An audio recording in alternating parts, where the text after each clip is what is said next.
Coach. I know the stats indicate a pretty lopsided game, but it seemed, especially in the first half, you were looking for something from your team, and we're kind of getting. It seemed like you were getting frustrated. Is that what kind of led to the mass substitutions? Well, I just want more from him, and that's every coach. I mean, every coach wants him to give me a little bit more. I thought the first quarter we did a really nice job. Our goal was to come out, disrupt them by pressing them, and kind of getting them out of their pattern, because they're a very, very well coached team. Kevin does a fantastic job with them, and as we talked as a staff, the first quarter you couldn't tell what they were trying to do offensively because we disrupted them so much. We forced them to turn the ball over. But once we got up 20, then my goal from there on out was, okay, we're going to play half-court defense. We'll pick the ball up full court like we always do, but we need to try to be able to get better defended in the half court. We could have pressed the whole game, and it may have been lopsided. But the goal is for us to get better every night. So I thought we did a very good job of following the game plan first quarter. Got a 20-point lead, which I really wasn't expecting. I thought we could get it to 8 to 10, and then hopefully by half have it there. But we got it there after one, and then I said, okay, now we're half-court defense, and that's where I got frustrated because we didn't defend as well as we have in the half court. And we're going to be playing a really good Vanderbilt team that I know the record might not be, 5-1 or 6-2, but they've gotten a lot better. They're getting better. Stephanie White does a great job. That on Thursday that we're going to have to defend in the half court much better. Coach, you've been looking for your team to show a little more court awareness. Were you happy with what they did out there tonight on that aspect? Yeah, for the most part, I thought we did a pretty decent job of getting the ball out of our hands quick. And our whole thing is we got to stop holding on to it. We hold on to it for about an extra second, and then defenses have the opportunity to shift. We need quick ball reversal. I want the thing pushed up the side, or if we can get a layup off transition, we take it.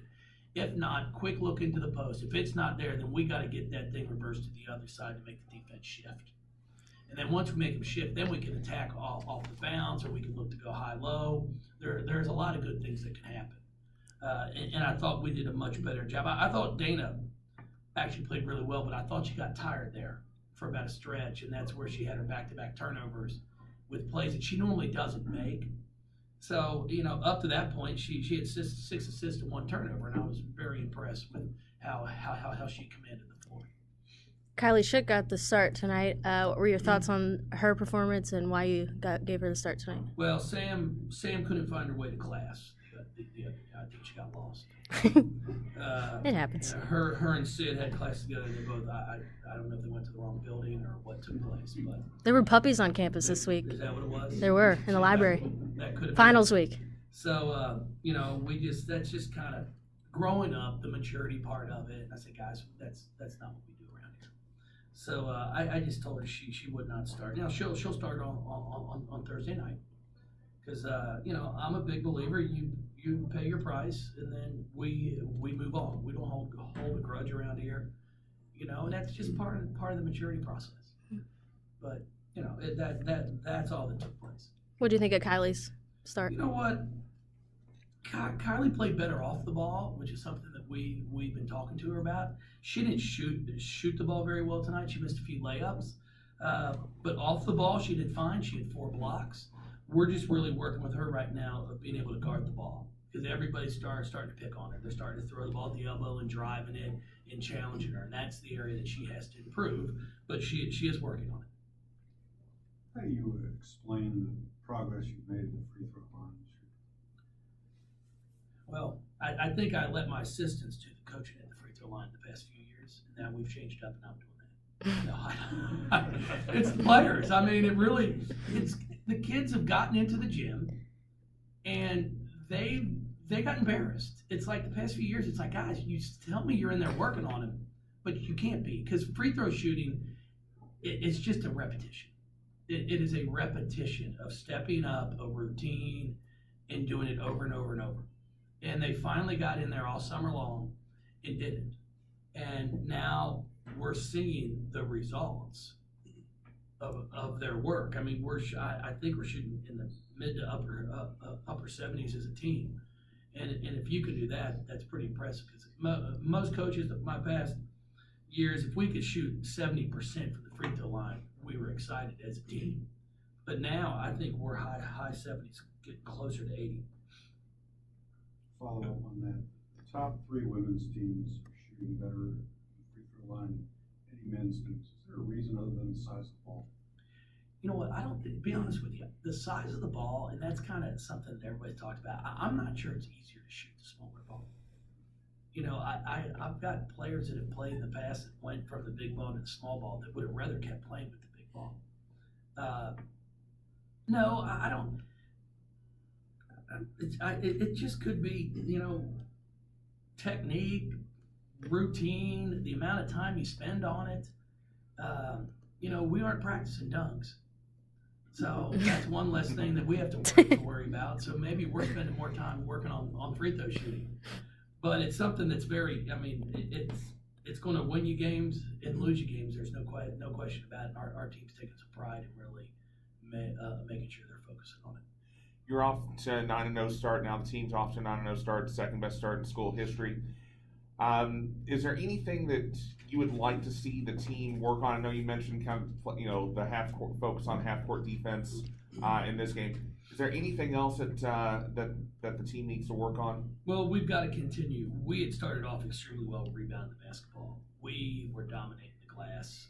We weren't giving up hardly any offensive boards. Now we're starting to leak out in transition. We're trying to run before we get a rebound. And those are things that we've got to address, which we'll show film. It's got to be a team effort because that's how it was. We played Ohio State, Michigan, Oregon. It was a team effort. Everybody went and rebounded. And right now, unfortunately, we're starting to leak out. Now, there's something you're not going to get. You can box out and do a great job, and if it hits the back of the net, it goes over your head. You can't do anything about that. But there are too many of them that we're just not finishing a box out. That's one area that we have to work on. And then we still got to focus on shooting the ball from the three-point line. We've got to become more consistent. It can't just be Asia and Sid. We've got to get one more in there that, you know, just 1 for 3, 1 for 2.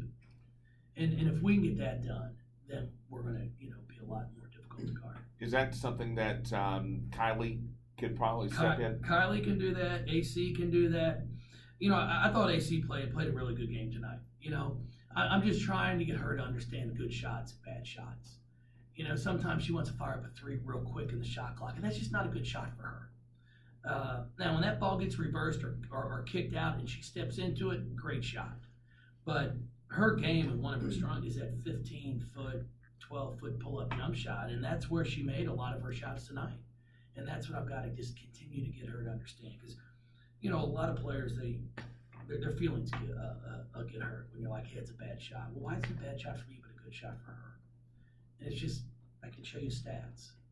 You know, it's real. The wonderful thing about our game, there's stats that are kept.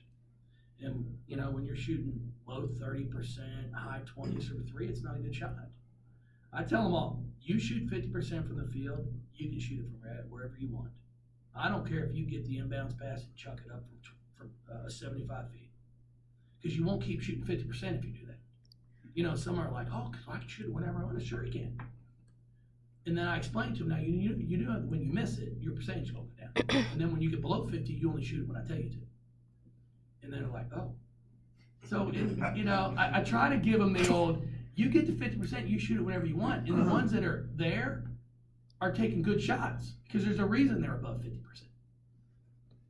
Jeff, you started either 8-0 or better, I think 5 times in your career, but being 9-0 now, are you not that you played easy schedules then, but are you more tested this year so far, do you feel like? I think we have been.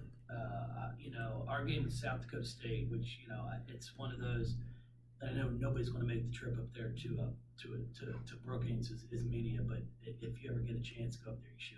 I mean, it's a fun place to play. It was an unbelievable environment. Their fans I compare them to ours, very smart basketball fans.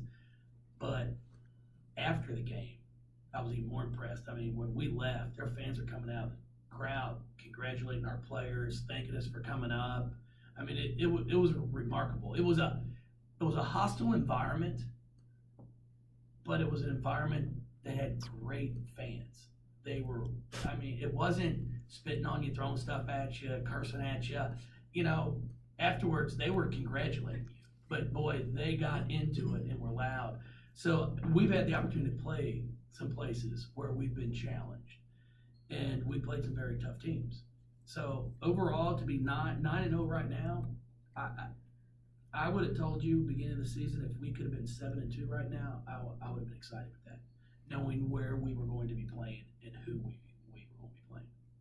You put them in that position. Has that gotten your depth where you'd like it to be? Is that starting to come along, you think? I do. Our depth is pretty good right now. That's one thing that I'm excited about. I'm trying to get a few. I thought Bianca Dunham, you know, Bianca rebounds the ball as well as anybody that I've coached. She gets off the ground so quick.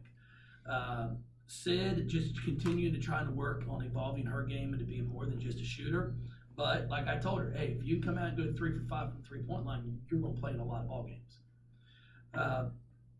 And then Dana off the bench, she can change the game. Her quickness, her athleticism can change the tempo of the game. So we're very fortunate with that. And then, you know, Sam normally has been starting. I've been bringing Kylie in. So we've got a really deep group that different players can step up. And it's like I've said, I go back to our Ohio State game. Asia gets 47, but 30 of them are within the offense, where kids are setting screens for and getting their shots. It wasn't just throw the ball over here and watch a kid go one-on-one. You know, and then we play Oregon, and she picks up her second foul with about 9 to go in the second quarter. I take her out, and I'm thinking, okay, if I can set her on the bench for 2 or 3 minutes, then I'll put her back in. Where we're up 10, and before I know it, we're up 18 with her and Maisha on the bench. Where in the past, I haven't had that luxury, where I can take out some pretty darn good players, and I'm putting in some good ones, and we're playing well together as a team. How important is that, making that foul step? There are 2 or 3, 4 handful of teams that their second 5 are better than a lot of people's first. It's big. It's big for us, especially when you get into situations, if you get into foul trouble, somebody sprains an ankle. You know, normally if you can get to 8 or 9 deep, you're pretty darn good.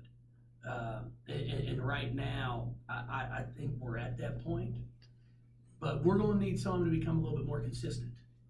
You know, you can't have, you can't come out tonight and shoot the ball well, then on Thursday lay an egg, and that's where I'm challenging them. But I do like our depth.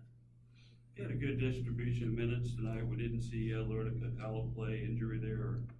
Loretta's been dealing with a few things that we're trying to take care of for her.